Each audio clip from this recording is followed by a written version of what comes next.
to the IEC very shortly on that, and of course how the voter registration weekend in other parts of the country had proceeded. Let's talk a bit about this now, voter registration weekend and some of those scenes that we saw. Dr. Ina Gouws, political analyst, joins me now.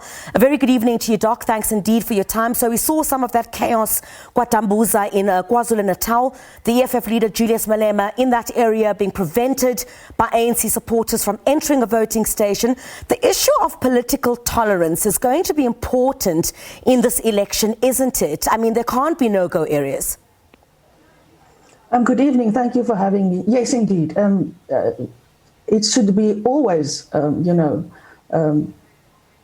a priority, political tolerance, but particularly in this situation when we are looking forward to local government elections, very important elections once again, and a voter registration weekend that almost didn't happen.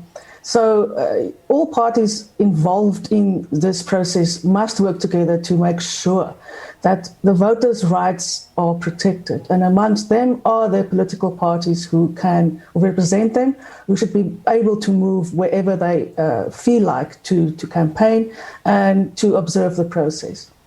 Yeah, I mean, does the EFF have a leg to stand on, given the visuals? I'm not sure if you saw that during the course of the day. Yes, you did. Some of the gates being rattled there, Mr. Malema not being allowed to go into that registration centre. Yeah, that's absolutely not, shouldn't be allowed. This is certainly cause for the EFF and Mr. Malema to lodge a complaint.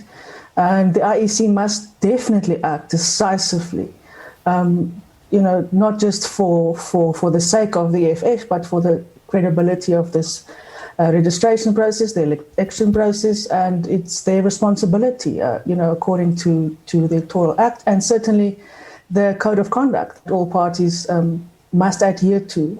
The technicality is, of course, that the Electoral Code of Conduct comes into effect when the proclamation is done, but still, it's still generally unlawful to, prevent free movement and to destroy infrastructure. Yeah.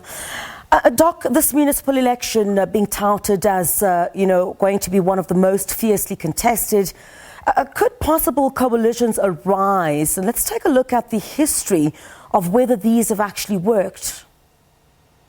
Yeah, coalitions in South Africa, as you know, is not something that is, part of the fabric yet. But I'm sure that will be the future if we look at things that are happening. The challenge is to learn lessons from the few that have existed, the minority governments that exist, to make them more stable and sustainable. And for that to happen, you need to understand all, the commitment partners make when they go into these commitments with each other. But it must not be for power's sake. It must be for the sake of service delivery. And thus far, it would seem that that has not been the priority. And that's why these coalitions remain so unstable. And be very careful of the deals you make, with who you make them, and for what reason. I mean, is there anything different we're seeing in the campaigning strategies of these political parties this time around?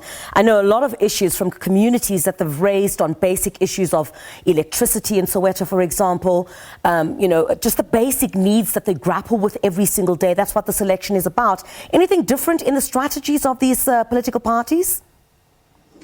It's difficult in the sense that it had to be sort of a low-key situation because of COVID and the rules and the lockdown and everything.